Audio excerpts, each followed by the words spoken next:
आबा, सुप्रिया सुळे यांनी असं वक्तव्य केलं आहे की धनंजय मुंडे यांना मंत्रिपद दिल्यास बीडमध्ये जाऊन उपोषण करू.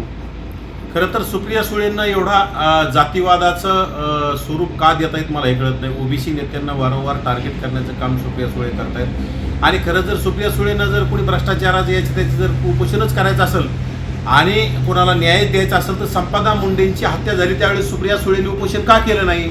आणि लवासा सिटी प्रकरणात हजारो कोटींचा भ्रष्टाचार झाला, तिथं शरद पवार साहेबांच्या घरी जाऊन ते दारावर जाऊन त्यांनी उपोषण करावं. त्यानंतर त्यांचे बंधू यांनी 70,000 कोटींचा घोटाळा केला, त्यांचे बाचे आता 1800 कोटीची जमीन हडप करण्याचा प्रयत्न केला पुण्यामध्ये. मग अजितदादांच्या दारावर जाऊन त्यांनी उपोषण करावं.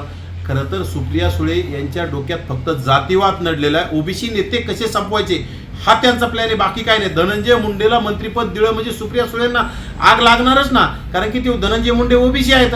आणि काही गोष्टीचं किती राजकारण करायचं याला सुद्धा लिमिट असतं, परंतु आता यांना लिमिट कळत नाही आणि म्हणूनच यांचं अस्तित्व संपत चाललेलं आहे.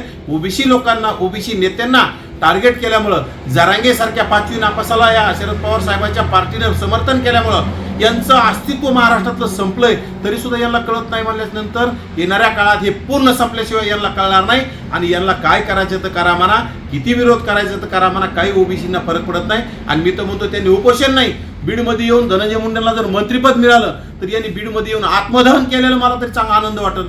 उगं काहीतरी वल्गना करायचा आणि एखाद्याला टार्गेट करायचं, एखाद्याला मंत्रिपद भेटतंय म्हणून आपल्या पोटात दुखून घ्यायचं, हे चाललेला प्रकार आहे. सुप्रिया सुळे खरं तर सुप्रिया सुळे नाही शोभत नाही. शरद पवारांच्या त्या कन्या आहेत.